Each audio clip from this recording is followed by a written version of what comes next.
life-changing training workshop.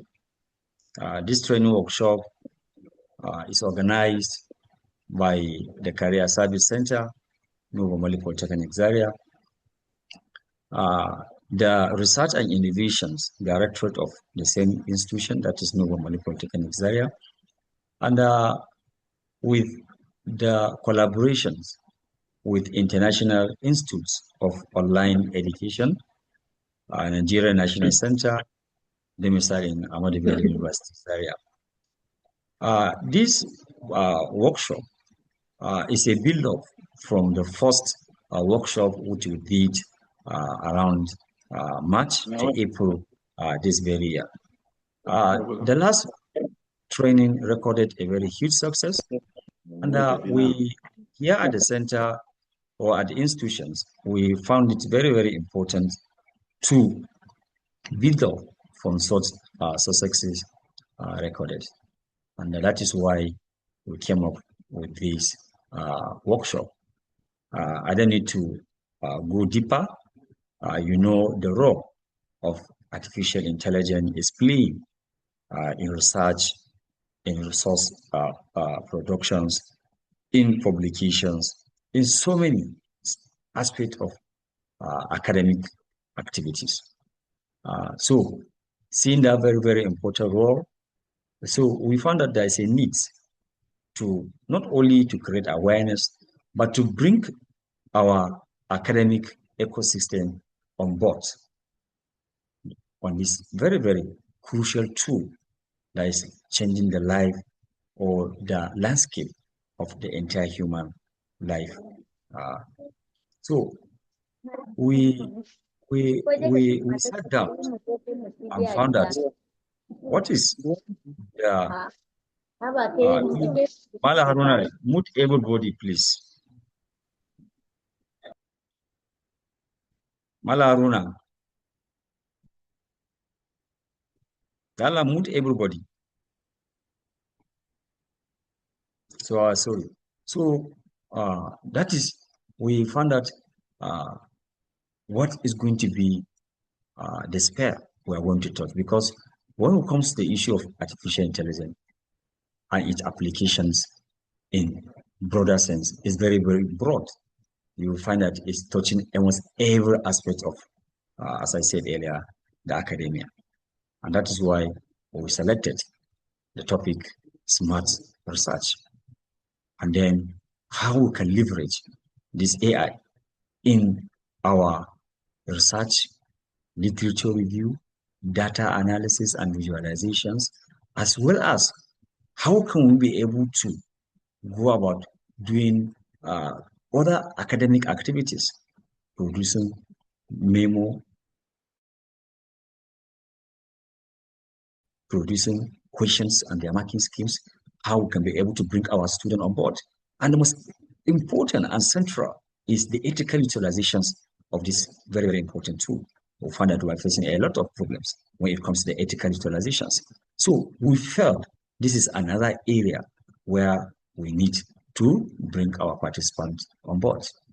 Alhamdulillah, after bringing that, after doing all the necessary groundwork, our able partner, that is Institute of International Institute of Online Educations, now give us a season, a versatile, a all-rounder, and then a man of the moment when it comes to artificial intelligence, in person of Dr. Yusuf Ibrahim from the Computer Engineering Department of Ahmadu Bello University, to be our facilitator. I believe, I don't need to say much, but the facilitations and the seminar presentations will tell you who is your facilitator. Very soon, Mala is going to be on board. Then we also look around from our last program. We found that there is another, if I can say it, another seasoned research consultants and also somebody that is very, very keen to share his experience and wealth of knowledge with the general public. I believe when he comes during his own seminar as well, we are going to tell from his presentation as well. That person is Dr. Said Isa, a research consultant, and then from Umaru, Waziri Umaru Federal Polytechnic, Sokoto. Inshallah, we're going to introduce them. I will leave the floor because we don't have all the luxury of time. I'm going to leave the floor to our able director of research and innovations to give us an opening remark within the next 3 to 5 minutes. Dr. Mubarak, the floor is yours.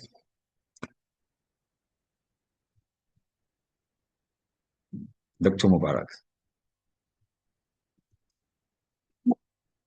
So I can see Dr. Mubarak is not around. So I think let me just go ahead and call on our facilitator in person of Dr. Yusuf Ibrahim. As I said earlier on, please permit me to read a little bit about your facilitator so that we can be able to know who is this, our facilitator. Dr. Yusuf Ibrahim is a senior lecturer in the Department of Computer Engineering at Ahmadu Bello University, Zaria. He has been teaching over a decade, and also he has a very vast experience in research and development. He holds a Bachelor of Engineering, Electrical Engineering, with a first-class honor. So you can even see right from here the type of the facilitator we're having. An MSc and a PhD in Computer Engineering and in Computer Engineering. He also a Huawei Certified ICT Associate in AI, as well as Certified Academic Instructor and a current registered engineer. His research interest goes wide in artificial intelligence, natural language processing, computer visions, and computing with numerous applications in reputable international journals and conferences. Dr. Ibrahim is deeply committed to advancing AI education and fostering inclusive capacity building. And I believe that is one of the reasons why our brother and then our able facilitator is here with us to share the vast knowledge and experience he has in artificial intelligence. Please join me to welcome Dr. Ibrahim Yusuf. Thank you very much, sir. Sir, you're welcome. Thank you so much, Engineer, for the wonderful introduction. And good day, everyone. Before I start my session, I would like to clarify. The flyer says the session is to start 2 to 3:30. That's one and a half hours. And I understand that there are 2 facilitators. So am I taking the entirety of the 1.5 hours, or we are splitting it amongst ourselves? Sir, what is happening? Please permit me to clarify some also issue that are very pertinent, are very important to this. Permit me to share the timetable of the program so that we can carry everybody along. Technical officer, please allow us to share our screen. Hello, Malaruna. Sorry. Hello. Yes, sir. Allow us to share our screen, please. Yes, you can go ahead and share your screen. So go with it. Okay.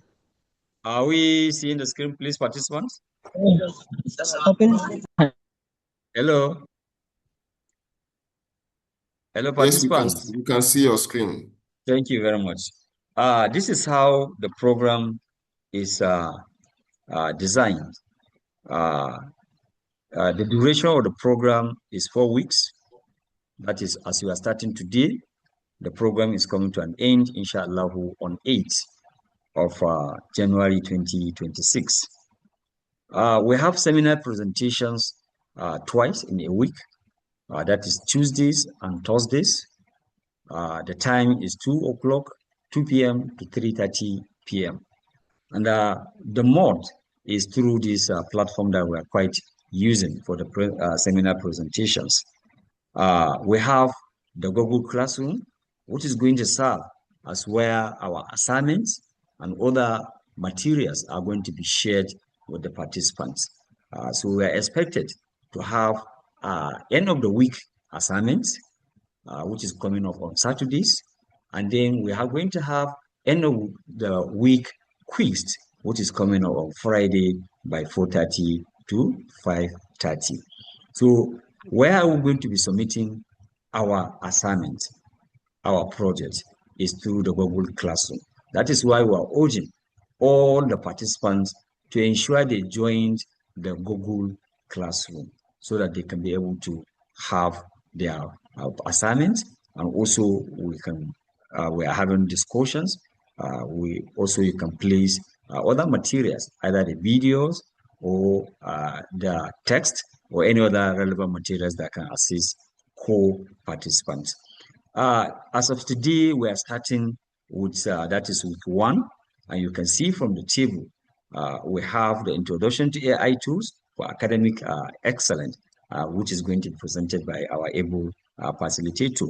Then on Thursday, we are going to have, and this session is going to be throughout, is for this very topic. So is facilitator per session. It's not going to be divided by any two of the facilitators. Throughout is Dr. Yusuf that is going to take us through the introduction of AI tools for academic excellence. On Thursday as well, AI-assisted teaching and learning strategies, also by the same our able facilitator. Then we're going to have our first quiz on Friday by 4:30 to 5 o'clock. That is 30-minute test, which is going to be conducted by the career service. And as I said, we are going to do it through our Google Classrooms. On Saturday, we're expected to submit end of the week. We are going to be giving the questions through the Google Classroom. So everybody is expected to go and do the assignment and turn in the assignment in our Google Classroom, which is going to be assessed, and the marks are going to be awarded. Then the same thing with 2, which is commencing on 9th of December, AI for Literature Review and Research Organization. And that is going to be conducted by Dr. Isa Saidu. And then we are going to have the same Engineer Ali, because we are running out of time. We're stopping. Yep. By, if you can summarize, please, so that we can. Yeah, the summary is already, we have already posted this timeline into our various, through our WhatsApp platform. That is one. And then also we have shared it through our various emails. So please, we are encouraging members to check out their emails. They can see all this one and go by the timeline to have a very smooth and seamless participation. Thank you very much. You can go ahead. Thank you so much. Thank you very much. So at this point, I think without much ado, I will just go ahead and share my slide. Unfortunately, I need to be a co-host. So the host should kindly make me a co-host so I can be able to share. Our technical officer. I think I can. It's okay now. It's live. I can share now. Okay, sir. Thank you so much. Hello, yes, I can hear you. We say we should make it a co-host. It's okay now. It's okay. I'm already sharing. Okay. Aruna, mute your mic, please. I would also appreciate it if the host mutes everyone. Thank you. Everybody, please. Thank you. Thank you. So So it's clear that I'm largely responsible for today's session. And from what I have here, I'm to begin with introducing AI tools for academic excellence. My name is Ibrahim Yusuf from the Department of Computer Engineering. Before we begin the session, I would like us to have a very short presentation survey. And if you have your phone with you, you can kindly scan this QR code and attempt this question, please. Or if your phone does not have a scanner, you can just go to slido.com and then enter this code 1152576.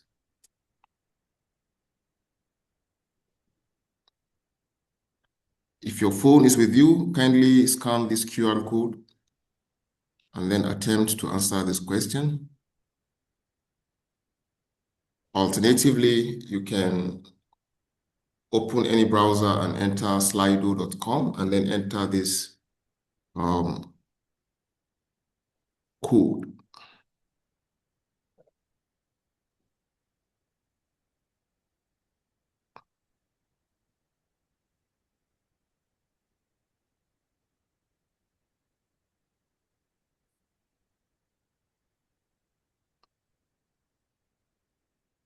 Hello, are we attempting this? Yes, we are doing it. We're on it. Okay. We are on it. We're on Great. it.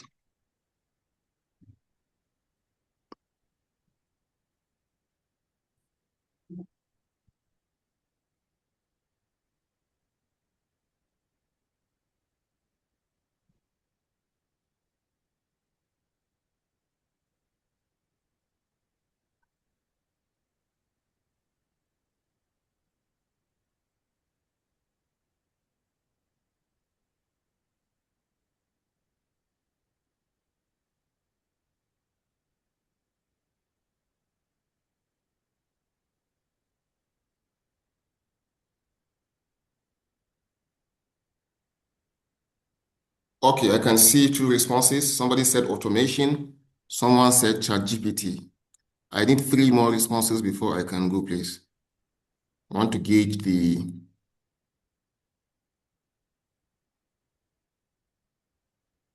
Okay, productivity, great. I need 2 more responses.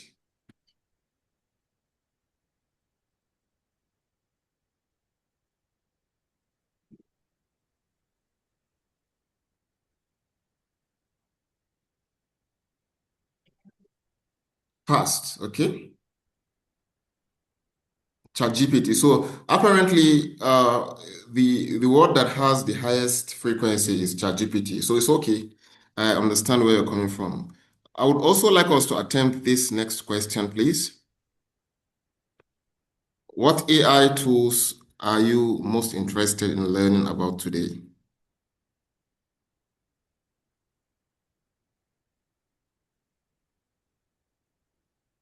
Gemini, okay.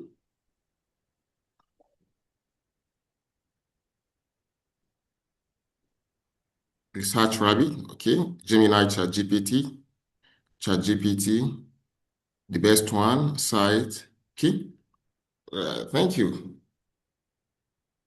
Okay, ChatGPT, okay. Okay, let's now have this question, please.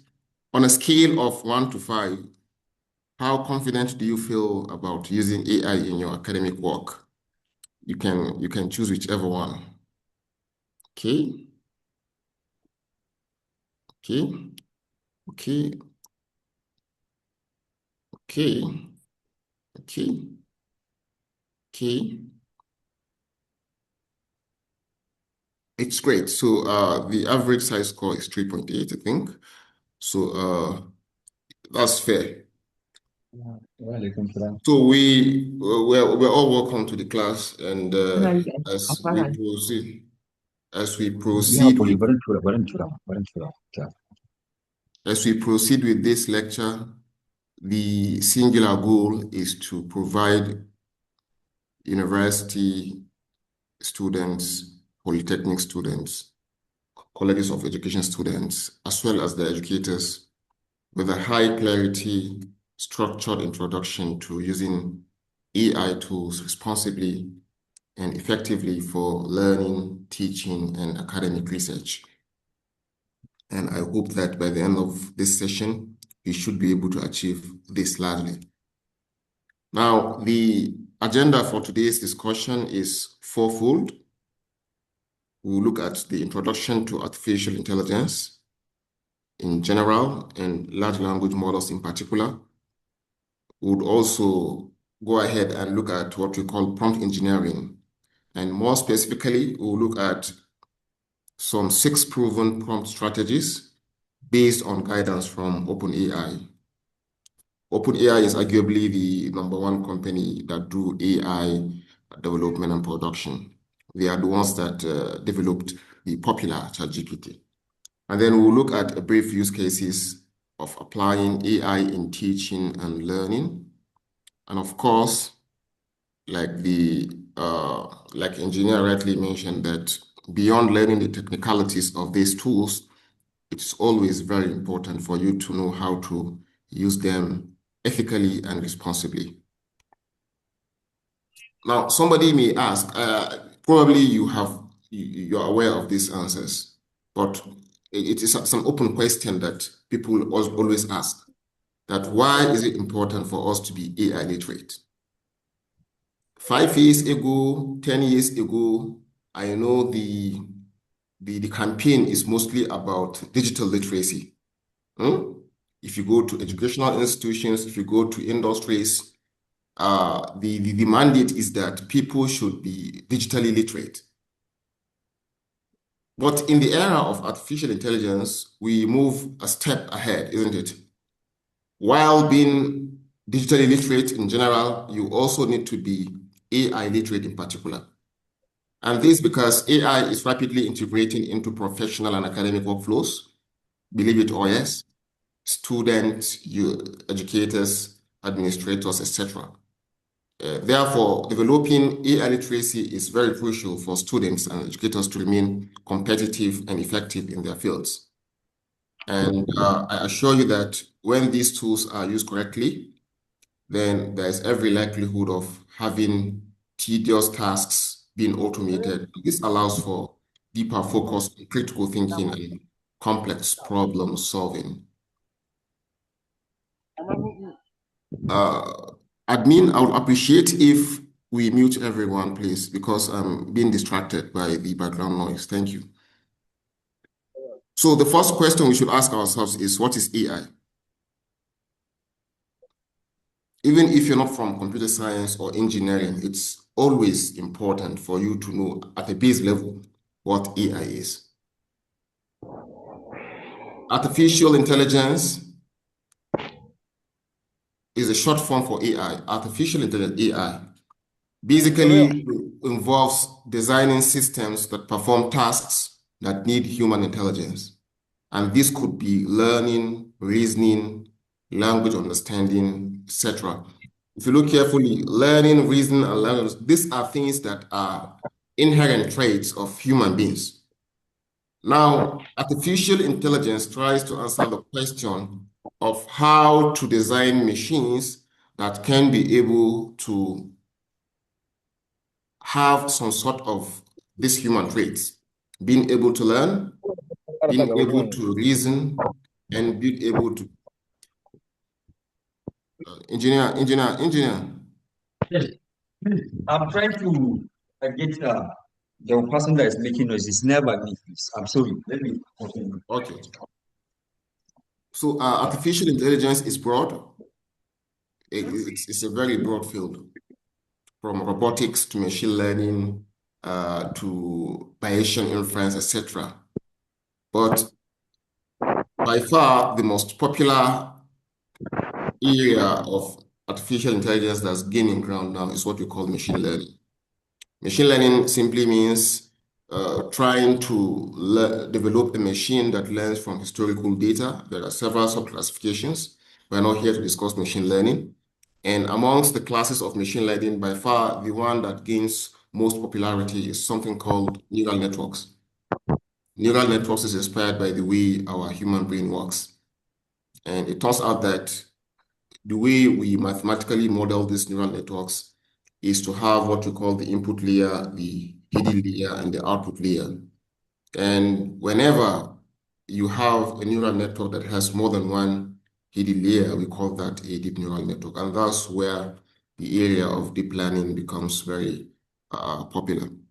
And it's the magic. All the magic we see happening in generative AIs and LLMs is because of this singular machine learning approach called neural networks. Now, what is an LLM? A large language model, LLM, that predicts and generates human-like text from prompts. So they are models that have been trained from massive amount of textual data, and they are models such that they predict and generate human-like text from prompts. And we can leverage this capability to do summarization, drafting, ideation, data extraction, writing codes, etc. And you agree with me that LLMs serve higher education in several areas: education, research, administration, etc. Everybody within the educational institution has one way or has one or two use cases where AI can be very helpful. Please, quiet people, please. Haruna, technical officer. Mala Haruna. Mala Haruna. Please, facilitator, wait, please, a minute. Mala Haruna. Mala Haruna. Mala Haruna. Please, we say we should mute everybody, please. Do Allah.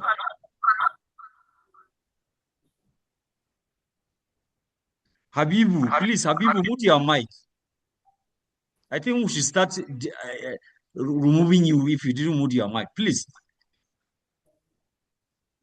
We say everybody, please, mute his mic or her mic so that we can have a very convenient and very smooth presentation. Please. Haruna. Mala Haruna. Thank you very much. Please, you can go ahead. We are very sorry. Thank you so much.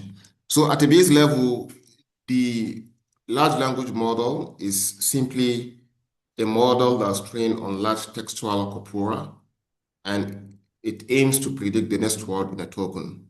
And that's why I always tell students that any large language model you see is a generic language, is essentially a next word predictor. If you go to ChatGPT and you type define a noun or tell me about Nuba Mali Polytechnic, and you see all those magical words coming out, you may ask yourself, what's really happening behind the scene? Well, it turns out that it's a very simple mathematical model based on what we call the Bayesian inference or Bayes theorem that tries to use the concept of probability to predict what word comes next after a sequence. For example, if you have the sentence, the cat sat on,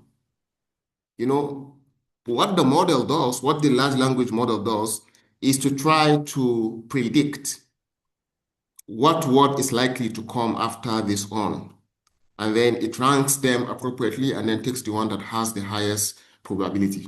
So for example, if you have the cat sat on, there are some array of words that are likely to come after on. And then the one that has the highest likelihood is now the one that will come next. And then that continues to the next word, and that's how we see all those copious sentences coming out of these large language models in a very coherent and beautiful manner. There are several of these LLMs available in the market. ChatGPT, DeepSeek, Grok, Gemini, Perplexity, Cloud, etc. And it turns out that if you carefully check the interfaces of these tools, They are mostly similar. So if you learn how to use ChatGPT, then automatically means that using DeepSeek or Grok or Gemini shouldn't be a problem to you because the interface is almost similar and intuitive. And by popular demand, I would probably do my demo on ChatGPT, which is by far the most prominent and popular LLM. And then you can extend the knowledge gained to other alternative large language models. Now, I am expecting that everyone here has an account with ChatGPT. It's something like this. ChatGPT is something like this. If you log into ChatGPT, you go to this website, chatgpt.com, it brings you to this interface. Yes. So this is the prompt area, and that's what I'm showing you here. This where you enter your prompt. If you want to do a text-based conversation. So you type whatever you want to type here. It could be asking questions, it could be brainstorming, it could be whatever. For example, you could just want to say, tell me in one sentence, tell me about Nuhu Bamali Poli in one sentence, for example. So this basically the textual area where you go and type whatever you want to type. Now, alternatively, if you do not want to type with your hand, or probably you have some impairment, probably your fingers are faulty and maybe you cannot type physically, then you can use this alternative feature here, what we call the dictation mode. So you can speak out to the mic, and then as opposed to now typing whatever you want to type, it will just use your dictation and write whatever you want to type. So for example, I could say, elaborate in 3 sentences. So if you use the dictation tool, it brings out whatever you say into the text area. If you hear me clearly, I said elaborate in 3 sentences, and you can now go ahead and hit enter. And then you begin to see those textual information presented in exactly 3 sentences as we requested. If you also want to use the voice mode, but not in a dictation form, you want to have a one-on-one conversation with the LLM, it's also possible. So just next to the dictation tool, there's also another feature next to it where you can simply engage in one-on-one conversation in real time with the LLM. So here I say you can use audio input and receive spoken responses, and this is helpful for hands-free interaction or accessibility. So for example, if you come to this place and you say, okay, I should ignore this. This is what I'm referring to, the voice mode.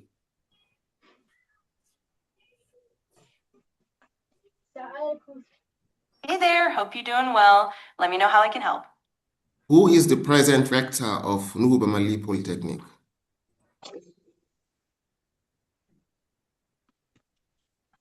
As of August 2025, Dr. Mohammed Kabir Abdullahi is the rector of Nuhu Gamali Polytechnic in Zaria, Nigeria. Thank you. So this how you engage in one-on-one conversation. If you enable this feature, then you will be interacting with a voice mode with the AI. You don't have to be typing anything you want to type. Okay. Now, exactly. It's pretty convenient and makes the conversation flow more naturally, just like chatting with a friend. If you have any other questions or want to try something out, just let me know. So you see that as I was conversing with it, I didn't click this end. If you didn't click end, then it will keep on conversing with you. And the good thing is that it supports several languages. Okay? You can use English, you can use Hausa. For example, you could ask it, can you speak in Hausa? Absolutely. It's really flexible that way.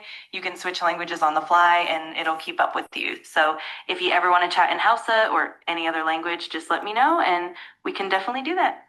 So, wane ne shugaban Jami'ar Ahmadu Bello?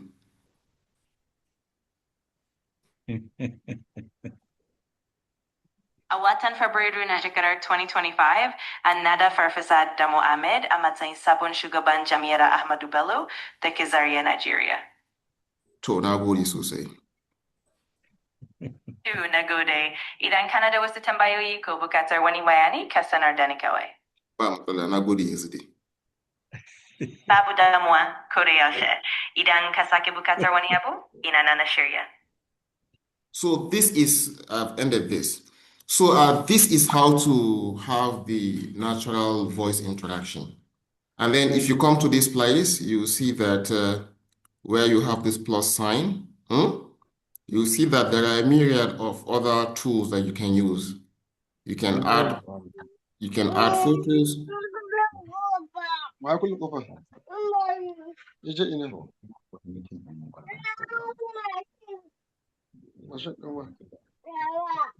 Dan Allah, Yakubu, Abakar, let's mute ourselves, please.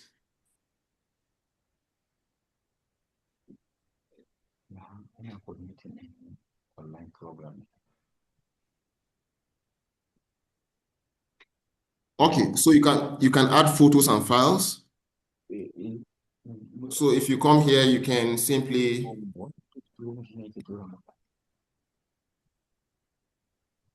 you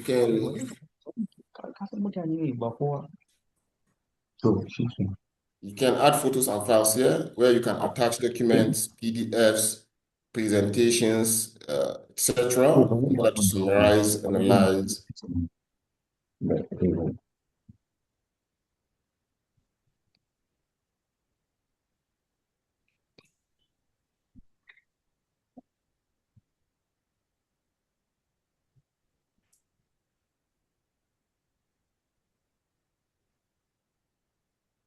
Okay, so you can upload a file here. If you upload a file, you can query the AI to summarize the file for you. You can basically ask any question. Okay, for example, let me say I have a file here. Let me open any file on my computer. Let me go to documents, for example.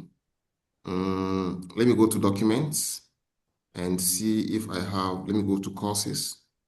And let me see if I have, let me see, diploma. Let me carry this course on DCE 103, for example, and carry lecture 1. Okay.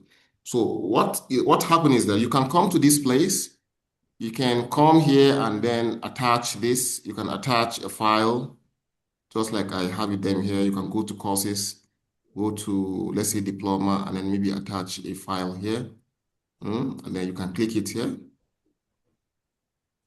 So what do you notice? If you attach a file here, it's a PPT file. It could be a PDF, it could be a Word document, anything.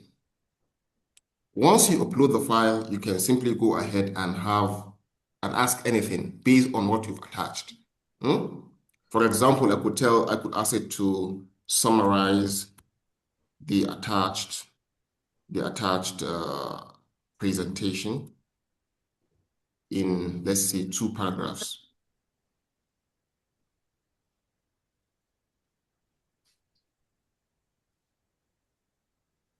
So you see, it has read the document. It says the presentation introduces electronics, the science and tech of controlling. And if you open the material, that's exactly what the material is talking about. And you can even, if you're a teacher and you want to generate, for example, quiz questions, you could say maybe, let me say, generate 20 multiple choice questions from the attached material. Thank you.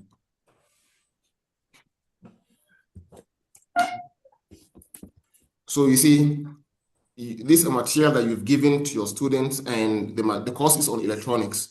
And whatever question that the AI is asking those questions from the attached material. Are we together? So you can, we get it exactly how we want it. We requested for 16, and we are getting 16. Now, apart from attaching materials, you can also add from Google File. If you have your file in a Google folder, maybe it's not on your physical machine, it's not on your hard drive. It's in, yeah. So ChatGPT allows you to link your Google Drive to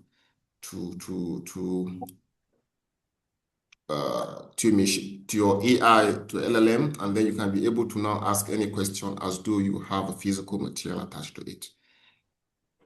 You can also create images. You can create images using AI. So for example, you can just come to AI and say, well, there are two modes. If you come to this place and you click here, you will see create image. And then whatever you enter here would be an image, isn't it? For example, let's say generate an image of Nuhu Family Polytechnic,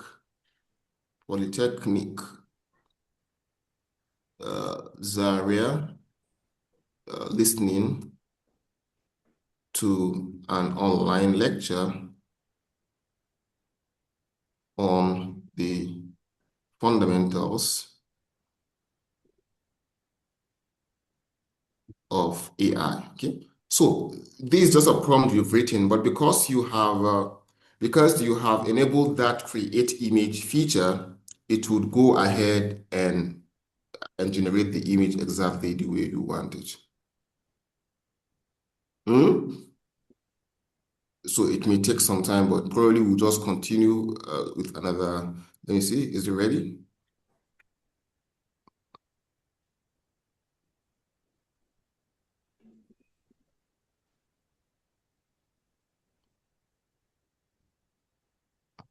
Okay, before it generates the image, let's continue with our lecture. So you can create image. You can also enable this think longer to enable the machine to have some thought before outputting whatever textual jargon it's giving you, as opposed to just maybe giving you an answer directly. It will look at the context, look at the scenario, think a bit before giving you the answer. We also have the deep research. This deep research is a powerful agentic mode that autonomously searches, analyzes, and synthesizes hundreds of sources and produces comprehensive cited reports that save hours of manual search. For some of us that have used ChatGPT around 2021, or sorry, 2022, when it was first released, you would notice that one of the key problems with ChatGPT is hallucination. So it can simply make up something that does not exist anywhere and give you as a result.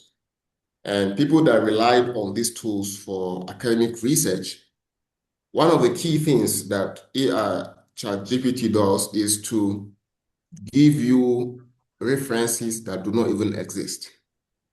So this deep research feature is a new feature that came post the GPT-1 era and aims to solve some of those problems. So in this case, it's an agentic mode that the AI goes online, reads documents, reads references, and then whatever information is going to give you will be from those references that's read. And that's why you see one of the key features, you need to, okay, it has finished our, so it said, this is the image of Nuhu Malik Polytechnic student. Okay, I think I missed something. I said, generate an image of Nuhu Malik Polytechnic Zaria listening to. So I will have said students instead.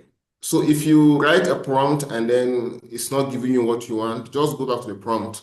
Probably there is something that you missed, isn't it? So here I said students, so definitely it's going to give me a myriad of students, not just one. So these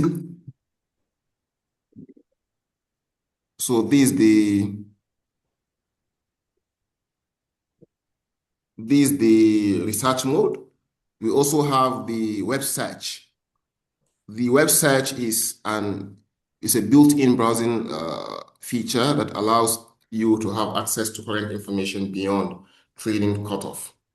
You know, if you have used ChatGPT 2 years ago, 3 years ago, before the advent of this web search feature, it uses its trained weights or trained parameters to give you whatever answer it gives you. For example, there may be a new rector in Nubamali Polytechnic yesterday. And if you ask ChatGPT, the old ChatGPT today, who is that rector, it may not know, and it will rely on that historical information that it was trained on. But with the advent of this web search, what happens is that the AI goes online first, gets real, genuine information from the internet, and then it passes it as a coherent textual response the way you want it. I'll give you an example. Let me say, let me go to, let's say, live score. Let me go to live score and get, let's say, a score of something, isn't it? Let me see. Let me go to football. Let me go to football. Let me go to yesterday. Yesterday there was a match between okay. I want a popular, okay. Okay. Let me ask for this. Okay, let me go to day before yesterday. I'm looking for a popular club. Let's say, for example, let me say on Sunday. So you could see that this Crystal Palace versus Manchester United, isn't it? So if I were to go to AI now and enable, okay, my image is ready. I say generate an image of Nubamali Polytechnic Zaria students listening to an online lecture on the fundamentals of AI. So if I come to this place and I enable the web search here, okay, and I said, what is the latest match? What is latest score? Latest soccer score between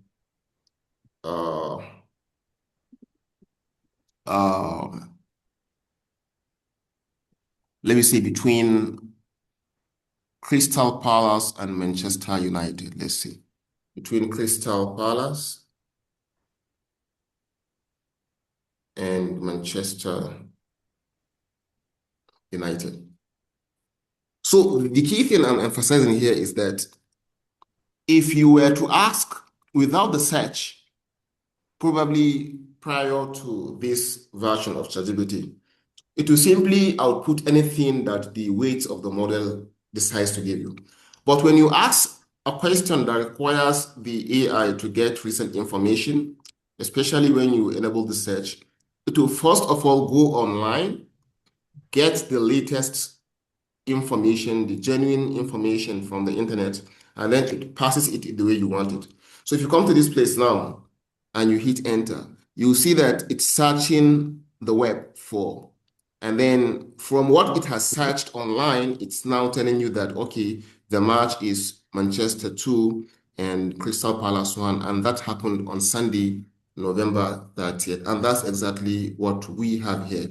It was on a Sunday.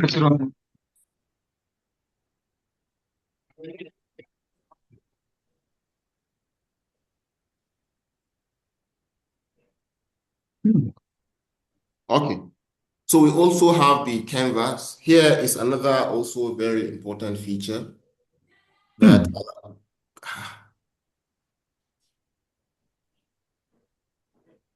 this is also another important feature that allows an interactive editing space where you and the AI can co-author or debug text and code.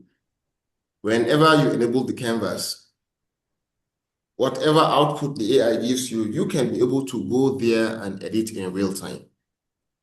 And just like we have been able to connect to Google Drive, you can alternatively also connect to OneDrive, SharePoint, etc. Okay?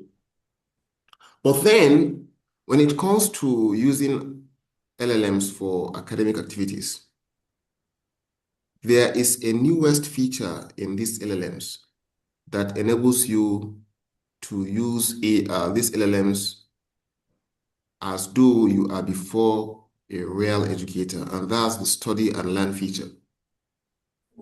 You know, if you do not enable the study and learn feature, what happens is that you simply ask a question. You simply ask a question, and the AI just gives you any sort of answer it deems based on its learned weight. But when you want to genuinely use the AI to learn, you can use this study and learn mode to be able to learn any concept. And it will teach you that concept as though you have a highly experienced teacher before you. And for example, if you come to this place now and you come to, let me create a new chat, for example. And I come to this place and enable the study and learn mode, isn't it? Study and learn mode, isn't it? Can somebody tell me one topic that he wishes to learn? Any simple topic that we can all relate with. Metabolomics. What? Metabolomics. Metabolomics.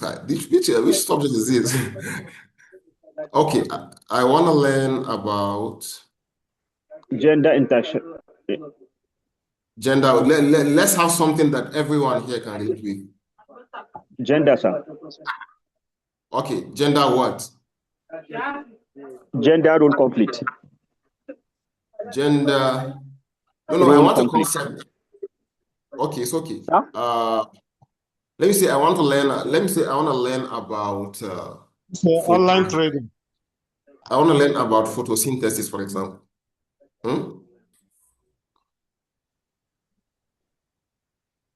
So once you enable this study, just look at how, okay, it's giving me in Hausa because I had already asked it to.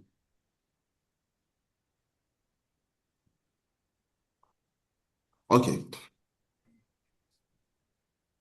So look at how it's posing the questions to you. It says, before we start learning about photosynthesis, I would like to know just a little bit about you so I can teach at the right level. This is part of our study routine. So the quick question is, what level are you studying at? So you see, and this is a natural question that every teacher should ask. The way you teach photosynthesis to a 5-year-old would be totally different from the way you teach it to a 10-year-old or to a 15-year-old, isn't it? So the AI is now trying to understand his audience, isn't it? And then it's now adding a secondary question that what do you already know about photosynthesis? Okay, so these are, in fact, if you proceed, you can even ask the AI to quiz you on some things, and then, okay, let me say I want to learn about AI, for example, since that's the topic of discussion today. So it says, great, AI is big and certain topic. But before we dive in, I need to understand your level and what. So what levels? So let's say I'm in the, let me say secondary school, for example. And then this number 1, and then number 2. What do you already know about AI? Okay, let me see. Let me say I know nothing, for example, about AI. Okay.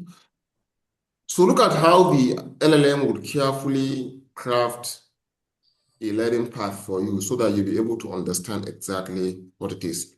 So it says, perfect, thanks.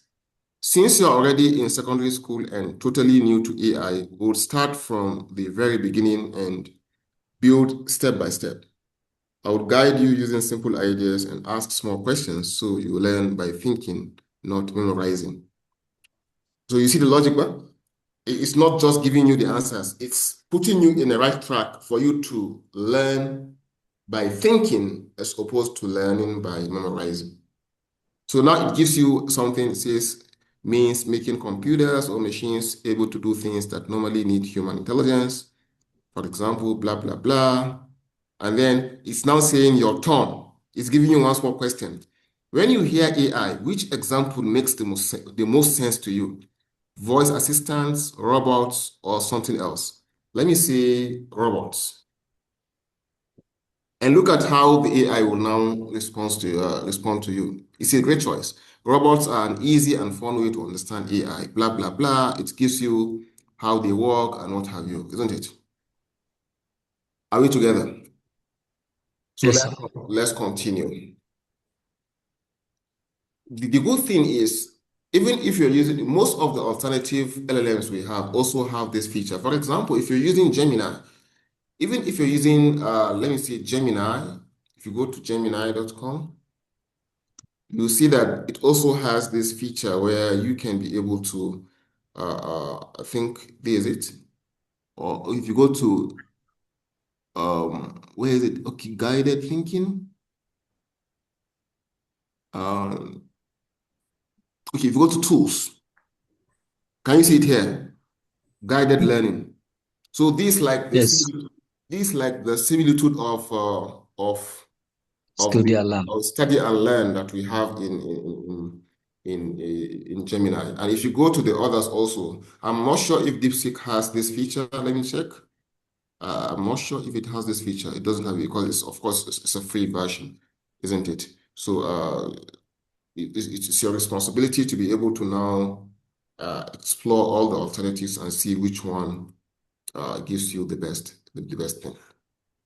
Now, friends, beyond learning how to use AI to craft this, there is one key thing that's the magical thing about how LLMs work, and that's what we call the prompt. If you can be able to craft good prompts, you are likely to, sometimes I see a few friends come to me and tell me that what AI.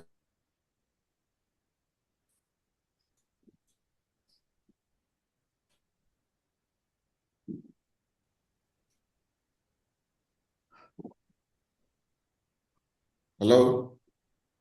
Hello, sir. We are hearing, sir. Are you with me? Okay, can you see my Yeah. slides? Yeah, we're seeing. Okay, very good. Because they just okay. So the prompt is the instruction or the question that you give to an LLM. And I was narrating that you hear a few friends tell you that whatever AI gives you is too robotic. No.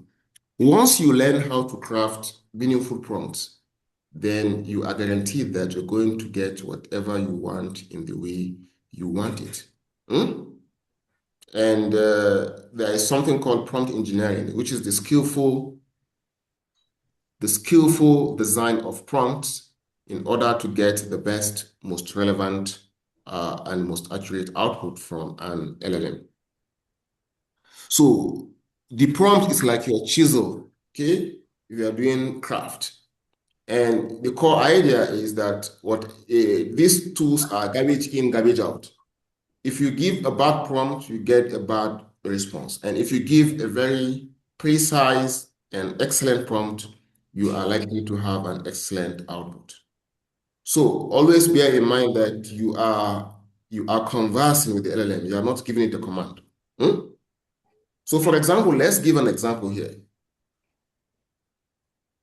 Let's say you want the AI to tell you about climate change. So if you go to AI, if you go to the AI and you say, tell me about climate change, you agree with me that what you get from the AI will be something that's too broad, without context, and no defined output, isn't it?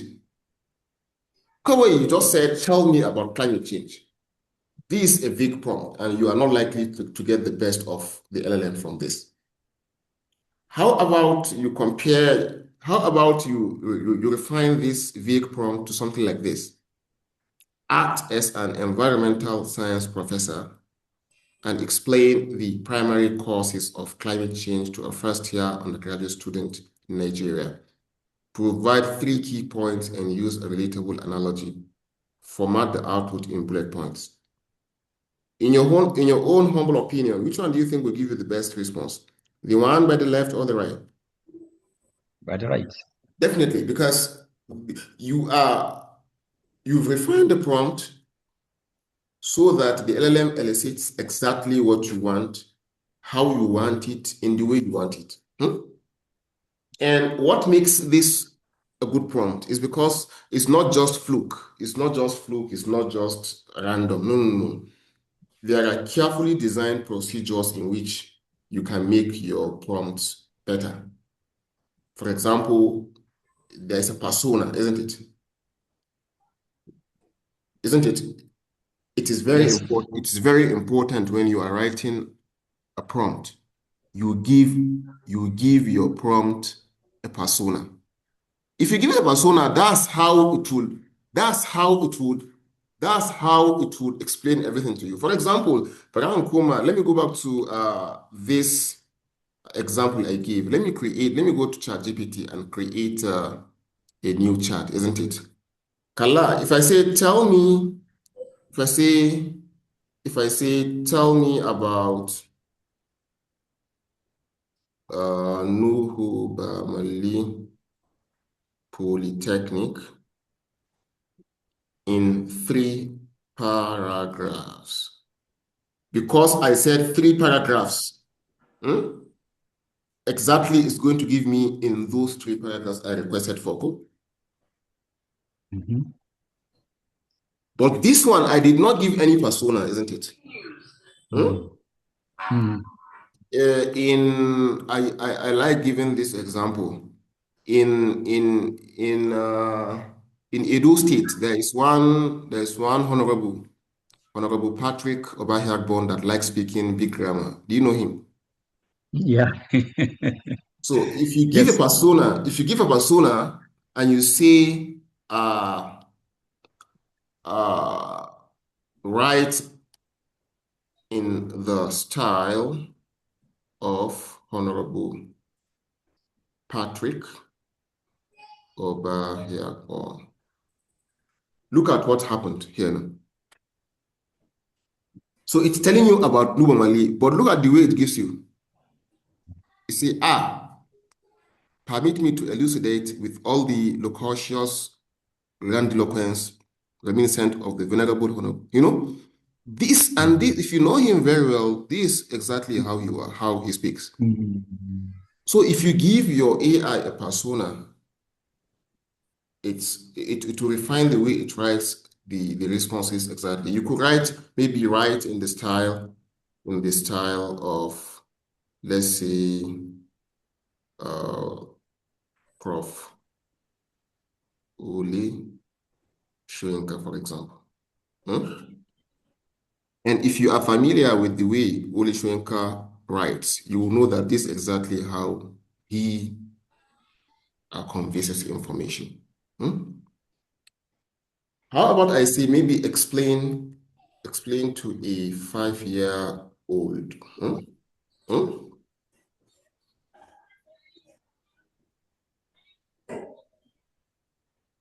So what do you notice?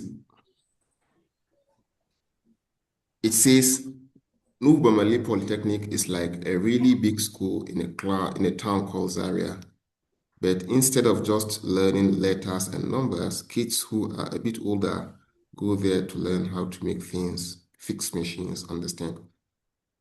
So, and that's why even personally, if I want to understand the concept that's too technical, as an engineer, sometimes these technical things will not be understood from, maybe they are too mathematical or the technicalities are just too abstract, you don't understand them.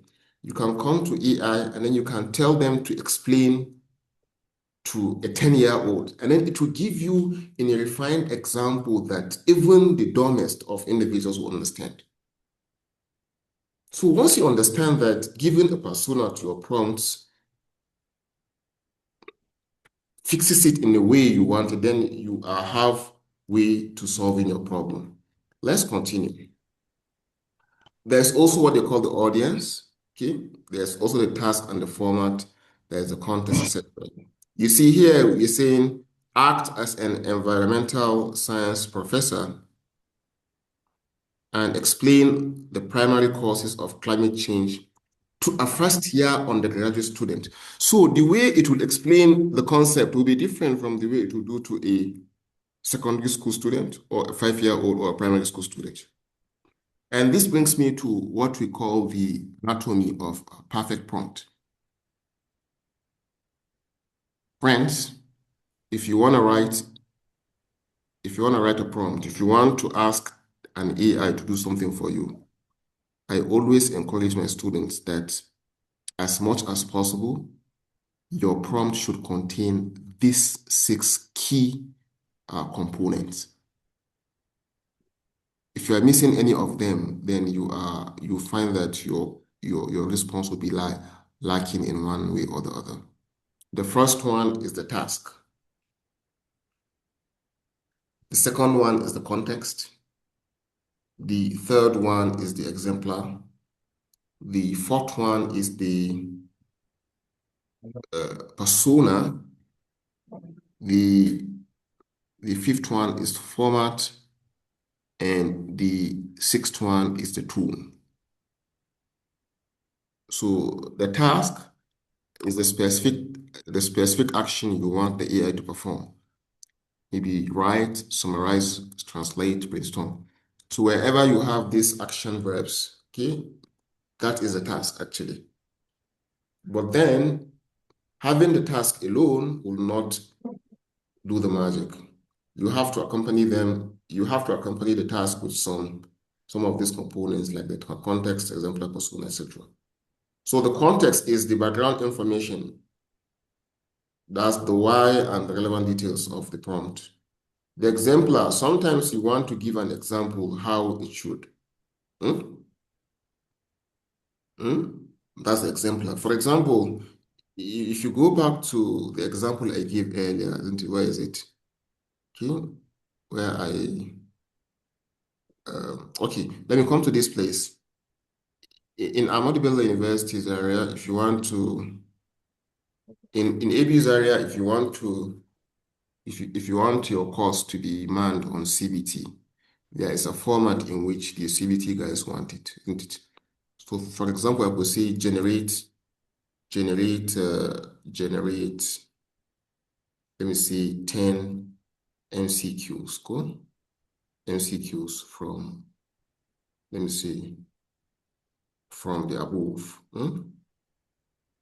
or MCQ school on the fundamentals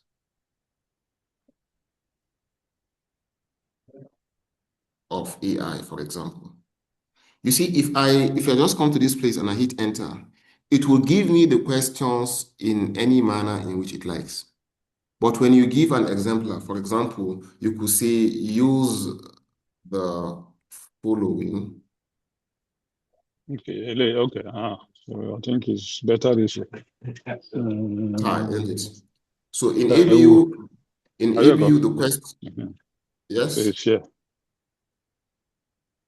In ABU, the question is always. Yeah, if you want for your record. So I just be keeping file like that. So people where I handle like. Yeah, you don't. That way after meeting, that will go around. So by the time you come, you don't even know whether they are available.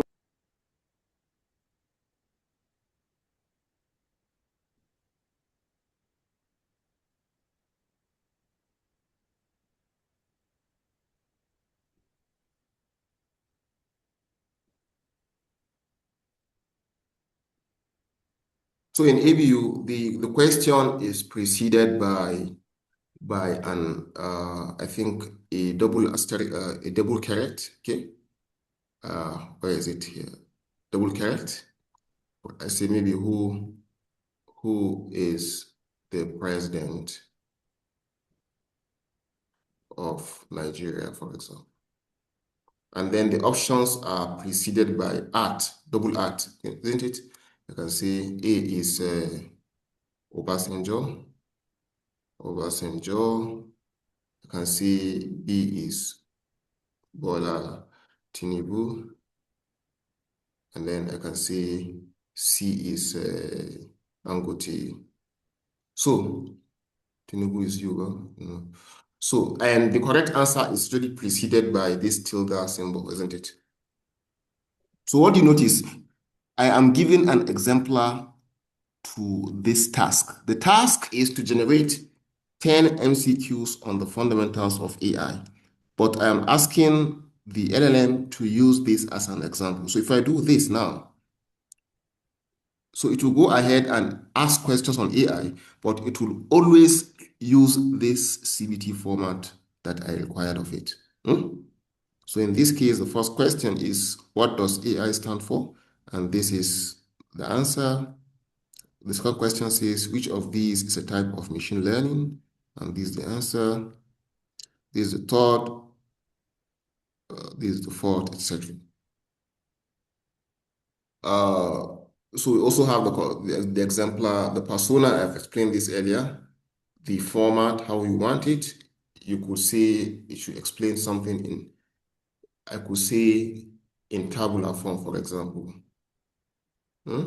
So you want the question in what? In a table, isn't it? So that at the end of the day, all you need to do is to just go and copy the questions. You copy the questions and then you can go to, let's say, Word. Maybe if you want it to be in tabular form. So as opposed to now going and typing whatever the AI gives you one after the other, isn't it? You can just come to this place and then you see it in the tabular form that you require. Okay?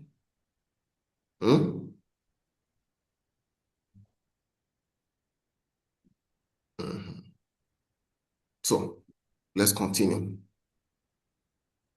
Tone also. The tone, sometimes you may want to give a tone. Is it formal? Is it conversational? Is it inspirational? Is it scholarly? Even if you're using AI to generate, let's say, emails, sometimes you may want to sound friendly. Sometimes you may want to sound angry because you are the boss and you're not happy with the performance of your employees, something like that. Is that okay? So all of this play a key role in ensuring that your prompts get exactly what you want. So this is an example. We have a big prompt that says, tell me about climate change. And you agree with me that the only thing that's here is the task. The only thing that's available is the task, and there is no context, no format, etc. And when we tried to engineer this prompt, it became act as an environmental science professor.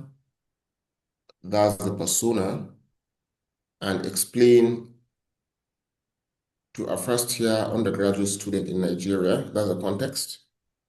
Explain the primary causes of climate change, that's the task. Provide 3 key points and use a relatable analogy, that's exemplar of structure, and then format the output in bullet points, that's the format, using clear, accessible language. So this is the way we try to divide this. I try to split this prompt into all the 6 key components, and clearly this is the task, this is the background, this is the exemplar, and then this is the persona, this is the format, this is the tone. And if you combine everything, you have something like this. So this is what we call a complete prompt. You are an experienced secondary school science teacher with 15 years of classroom experience. Create a weekly lesson plan for secondary school biology on the topic of photosynthesis. The class has 35 students aged 14 to 15 with mixed ability levels, and lessons are 45 minutes each. Use the structure. So you agree with me that when you have your prompt to cover all of these, then you are guaranteed to have exactly what you want. And I try here also to balkanize the various components. You can see the persona in red.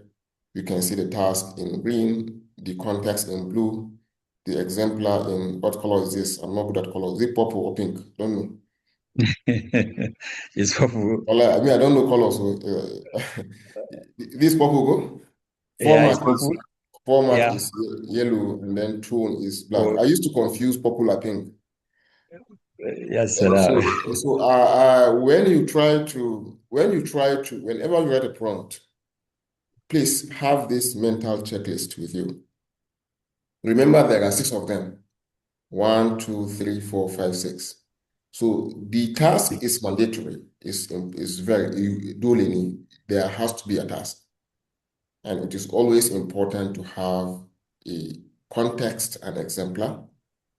And then it is nice to have a persona, a format, and a tone.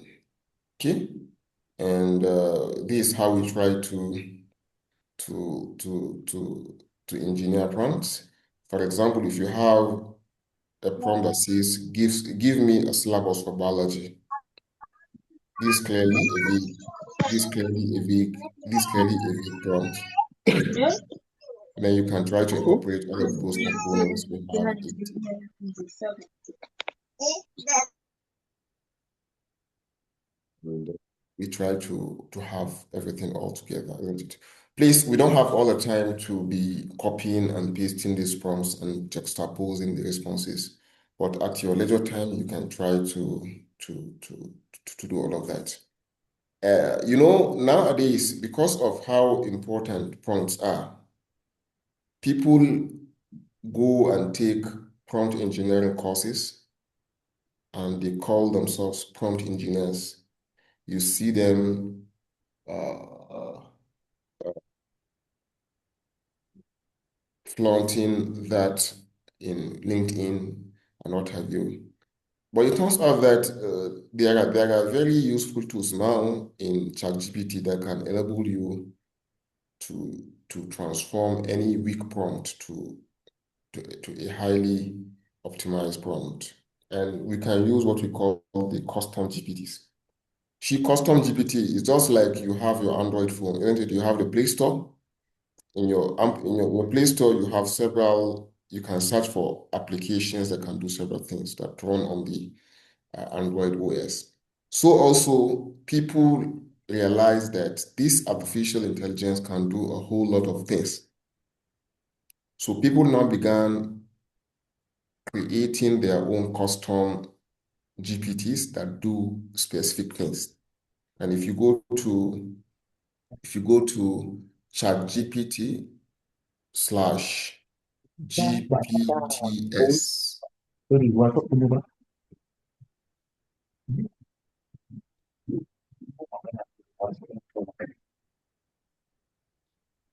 if you go to chatgpts.com/gpts, you will see several GPTs designed for doing several things, isn't it? There are those for writing, those for productivity, those for research and analysis, those for education, those for lifestyle, those for generating images, programming, etc. I'll give you an example. For writing, there's what they call the prompt maker, isn't it? This is it.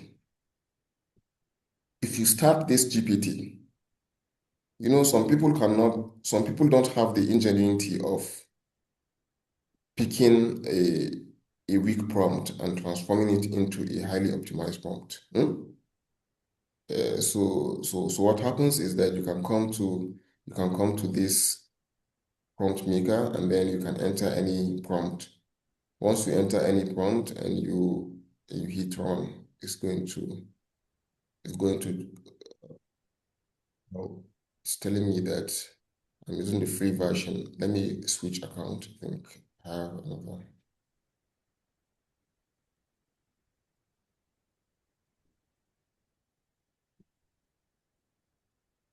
Let me use another account. Let me use this.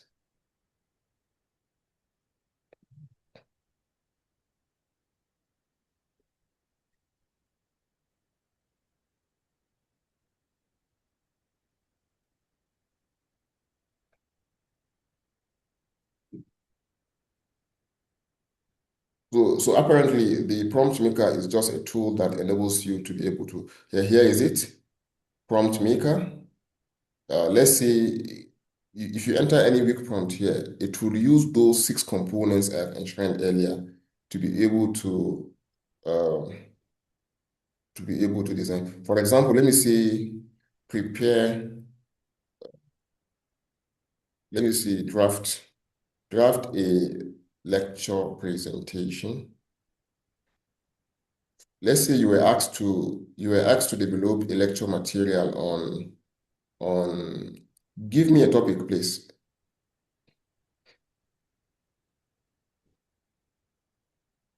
Someone should give me a topic. Prompt engineering. Okay, on prompt engineering, isn't it? Yeah.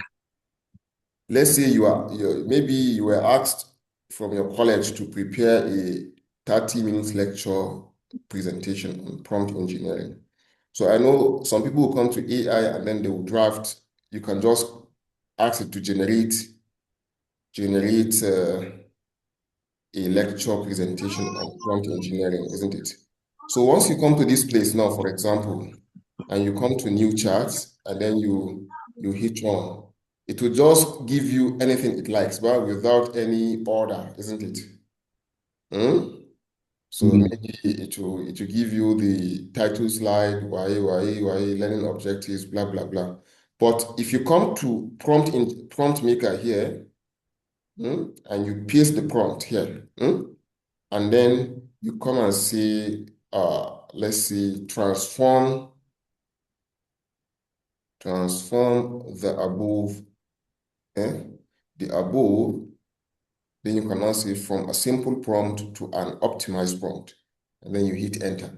So the work of this prompt maker is not to generate the lecture notes. No. The role of the prompt maker is to simply convert this prompt to a highly optimized prompt so that when you copy the prompt and you paste to any large language model, you are likely to get the best response. And look at how it converted the prompt. Let me copy it and put it somewhere.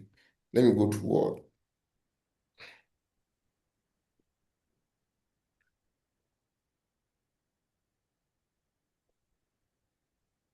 Can you see it? The prompt I gave was just one line, isn't it? But look at how it converted the prompt. Let me edit this. So it says, act like a senior instructional designer and expert prompt engineer. So what's this according to our 6 prompt component? Persona. That's a persona, isn't it? That's a persona. Yeah. So it should not just give you any in generating the lecture material, it should act as a senior instructional designer and expert prompt engineer. Your goal is to create a complete lecture presentation on the topic of prompt engineering for an audience of beginners and intermediate learners who want to understand how to craft highly effective prompts for ChatGPT and other LLMs. Your task is to produce a structured, pedagogically sound lecture presentation outline that can be converted into slides, ensuring clarity, logical flow, and comprehensive coverage of core principles. Requirement: integrate the 6 major strategies of prompt engineering. Write clear instructions, provide reference text, split complex, blah, blah, blah. Actually, 2 years. So then Allah, if you copy Wanga and you go and paste in a new chart, you observe the kind of material it's going to give you. It's going to give you exactly what you want in a very comprehensive and organized manner. That's interesting. So you can just copy this and go and take it to your PowerPoint, and then you go to your class and begin Zaredu. That's it. So friends, let's continue. So I've explained prompt maker. You can just give a very simple prompt and it can transform it to an optimized prompt that tries to capture some of those important information. Is this 3:30 already? in the slide material I'm going to share with you, I have some sample prompts for you to use. I have some sample prompts for you to use. But please be careful. AI is known to hallucinate, so verify with knowledge you already know, and you should carefully scrutinize and calculate quantitative responses. And please do not input private and sensitive or proprietary information. Sometimes the AI uses some of these things that you input to it to retrain the model.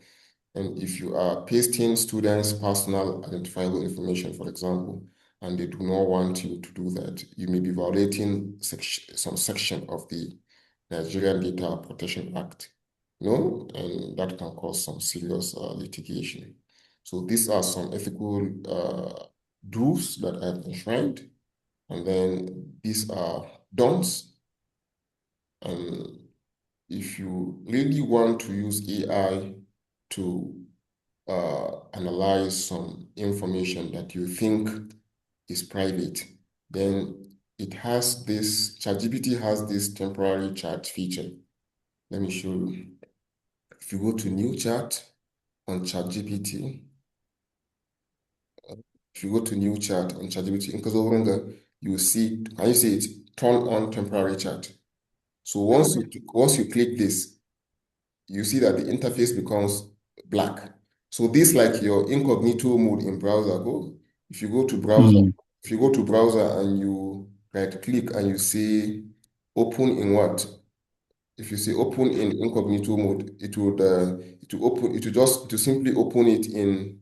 Yeah, if you come to this place, if you open your browser in incognito mode, so it will open in this place, so it's telling you that your browsing history, your cookies will not be kept, etc. Toshima, Hakani. If you come to ChatGPT and you enable this temporary chat, even if you supply in any private information, then the ChatGPT will not use it to process or train their models for them.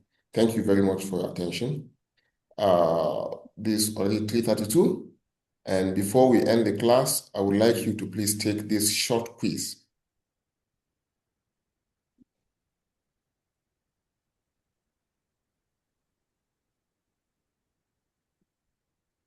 Even though the network is not forthcoming. If the network is not forthcoming, so we can just entertain questions. Thank you. Thank you very much, Doctor, for this incisive and educative presentation. We're very much grateful for that. Please, if you have any questions, we can take 2, 3. Just raise up your hand so that we'll give you the chance to ask a question. Please, don't forget the lectures, the seminar presentation is recorded, and we are going to share it with you through the various means, through our Google Classroom, and then as well as our YouTube channel. We have a YouTube channel, so we're expecting, inshallah, our technical office are going to share these presentations. Then also we're going to have an assignment on these very presentations, which we said earlier on is going to be submitted on Saturday. And then we'll have a combined quiz for this session and the next session that is coming up on Thursday, inshallah, on Friday by 4:30. So please, if you have any question, raise up your hand and you go ahead. Please, questions? Yes, sir. Good afternoon. Hello. Sir. Good afternoon. Can we know who the speaker? Okay. My name is Daniel. I'm calling you from Parla, Tanzania. Yeah, welcome. Yes. Thank you, sir. I'm a tutor. Go on. Don't go store, sir. Can I attach more than to summarize? Can you attach more than one file? Hello, Yes, can you hear me, sir? Yeah, come again, please. Thank you.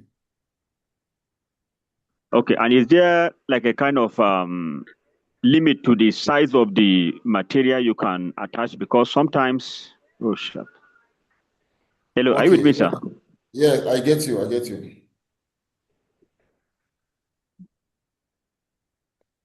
Hello.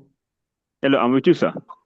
Yes, I get your question. You said, can you attach multiple files when Yes, sir. analyzing? Yes. So it depends on the type of let me share something with you. It depends on the type of LLM you're using. As you're aware, Okay. I'm sharing my screen now. I believe you can see it. ChatGPT Yes, sir. is freemium. So freemium, by freemium I mean FREE, then MIUM, isn't it? Meaning it Yeah. is partly free and then it is partly premium, isn't it? So what happens is that if you are using the free version, you can be able to you have a limitation as to the number of files you can. For example, let me show you the plans.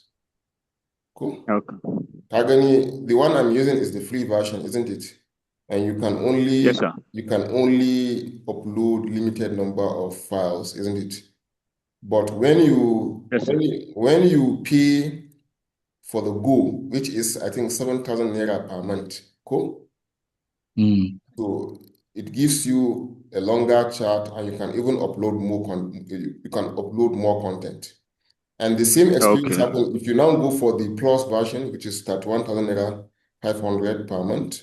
You even have more and more chance to upload.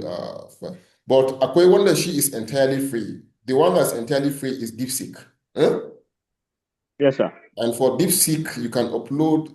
Can you see my screen? Yes, sir.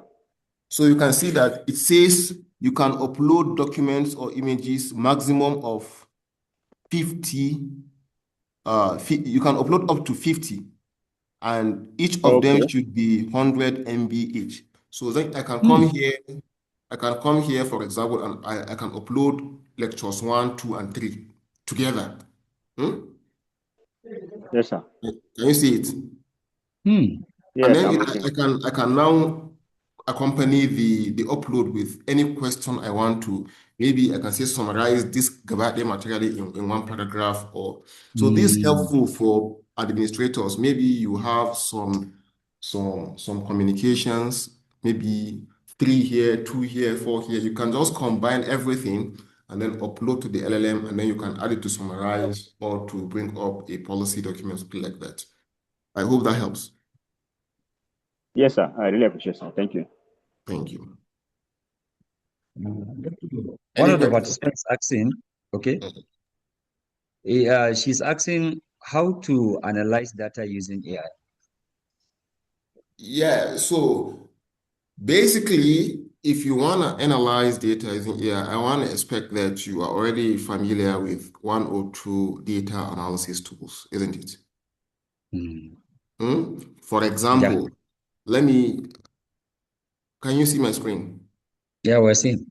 Let me open, let's say, a data analysis tool, which is Python, just to illustrate something, isn't it?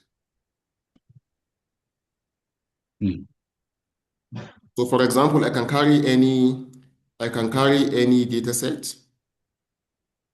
Mhm. I can carry any data, for example. I can carry any data and upload the data to the LLM, for example. Do you understand? Let me stop sharing because I don't want to some private data that I don't want you to see. So let me carry a data set, a typical data set here. Let me carry um, trying to get a highly convenient data I can explain this to. code RH. Okay, let me carry this. Let me carry this data. Let me copy it and then take it to a folder here. Let me see LZ. Can you see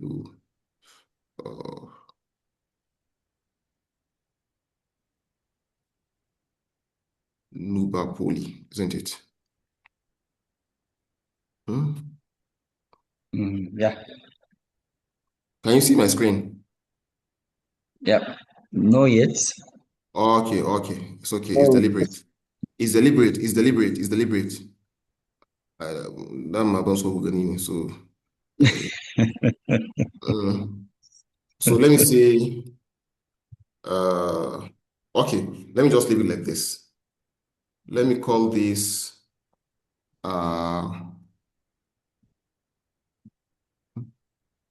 data. So let me now, I can now open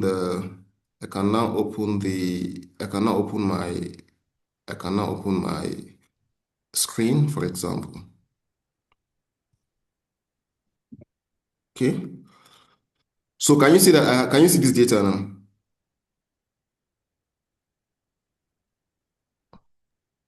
Yes, we can see it. So let's say it's a data set that has a column sample HV1, HV2, HV3, and let's say HV4. So for example, I can come to this place and tell the LLM that I have a data set called data.csv with the following content, for example. I can say write Python code to plot and analyze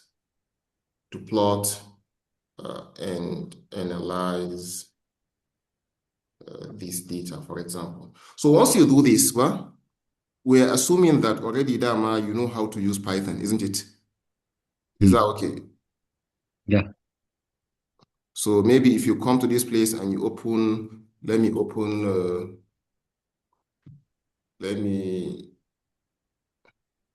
come to, let's say, PyTorch.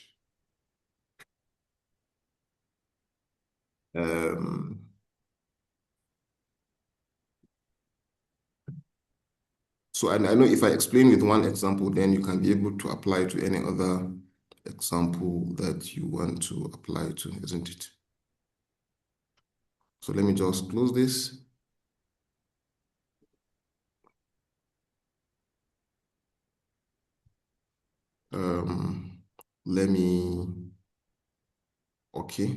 Let me open, let's say, Jupyter Notebook. Okay.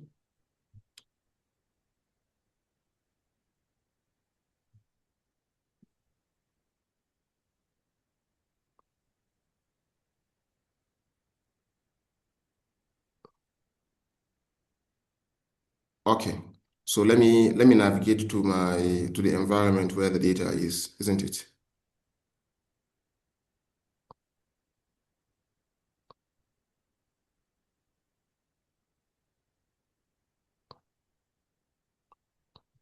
It's taking quite some time for it to come up.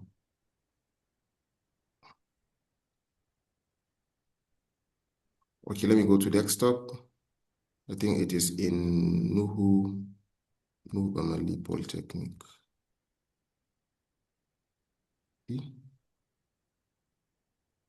Nuba Poly. I think this is where it is. I can just come and open a Python environment here. So you see that in the real sense, the LLM only gave me the code, isn't it? The LLM only gave me the code, but it is my duty to now come and install all the necessary modules. So if I come to this place, you see that at this point, I'm importing I'm importing the data, isn't it? I'm importing the data here, isn't it?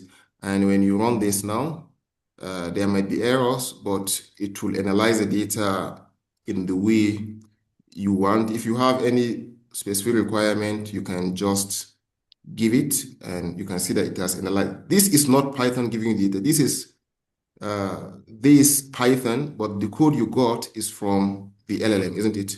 It will plot some things. Maybe if there are errors, you go and fix it, amongst others. Maybe you could say, maybe if you could say, maybe, what is it? Write a simple code to plot the data, for example. Let me see. So as you can see here, it's reading the data and then plotting something simple. Let me plot it and see. Let me run this and run this and see what happens. So as you can see, this is the plot I'm getting from the data, isn't it? But the code was obtained from where? From the LLM, isn't it? So you have to complement your LLM knowledge with some of these simple tools. If you want, let's say, a bar chart, you can tell it. Let's say I want a bar chart, and it will modify the code to present exactly what you want, for example.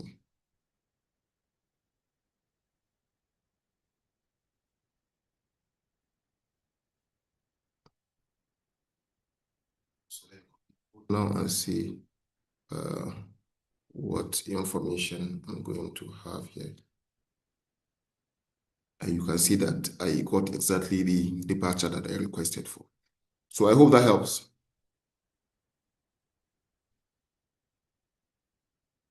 Any question?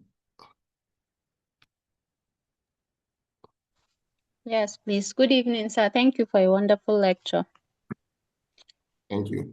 My name is Maimuna, and my question is, how unique is the information provided?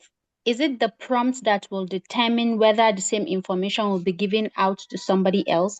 What if I run the same question using the same prompt twice? Will it still give me the same information, or will it be different? Once you have different prompts will definitely yield different results. So 2 persons, example, a teacher can give an assignment, and if 2 students use the same prompt, yes, the teacher can be able to infer that these are similar responses. But if you tweak the prompt, particularly looking at those 6 components I discussed earlier, you tweak the context, you tweak the persona, the exemplar, the format, then there is no way that the teacher would be able to know that. That's an example. I'm not encouraging cheating, but it's just the reality. So once you tweak, for example, I just give an example. I said, tell me about Nuhu Bamali Polytechnic in 3 paragraphs.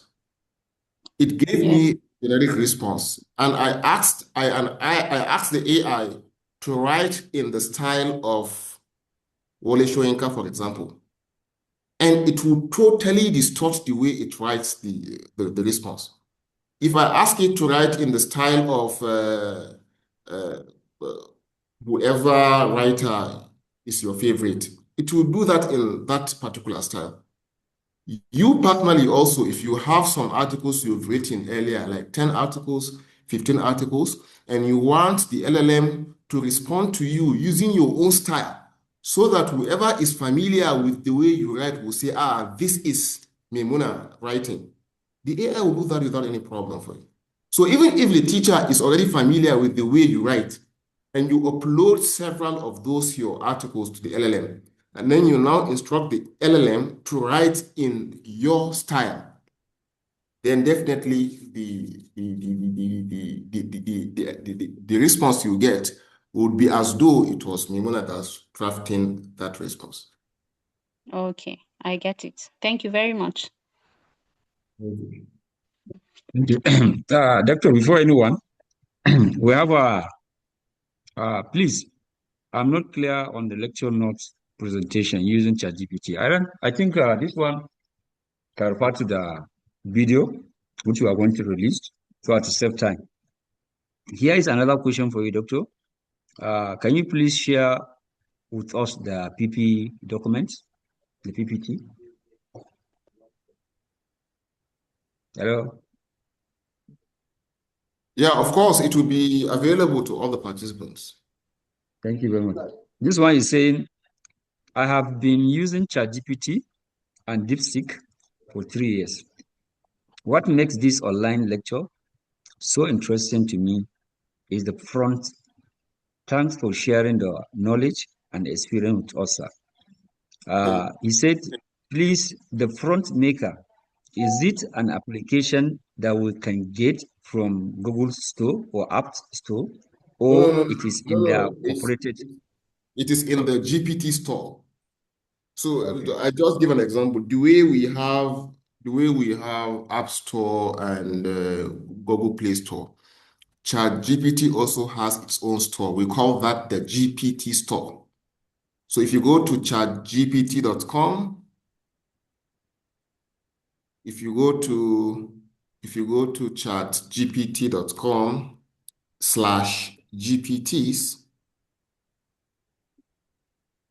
so it brings you to that interface where you can just search for maybe if you want a GPT for writing or for humanizing, blah, blah, blah. Once you write it, you see a myriad of them there, and then you simply select the one that best fits you. Yes, thank you very much, Doctor. I think it's already time for prayer. Okay. Sorry, Is there anybody good who wants to ask a evening, question? Yes, good evening, everyone. Please, sharp. Okay, I'm Mohammed Mahmoud by name, calling from Kwasi Polytechnic. You're welcome. Thank you very much. Although my question is not going to the lecturer, it's actually going to the organizers. Sincerely, I've been expecting to get information about the class. We've been on the Google Classroom for the past more than an hour. So only to me to call a number and they said the class is going on. So the Zoom link was not even shared with us. I was not joined to any, and I've registered for the past 3 days. So I've missed today's class. But I've been consoled when they said the video will be shared. Probably if I go through it, I will be able to follow up. We were very sorry for that technical glitches. What happened is that we created a WhatsApp platform, and everybody that registered, we added him to that platform.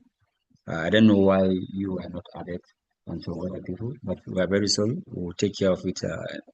And then, as you said, you didn't miss the lecture per se. We are going to share the documents, the PPT, as well as the recorded video so that you can go through. And then I believe our facilitator is ever ready to answer your question through the platform. So we're very sorry for that.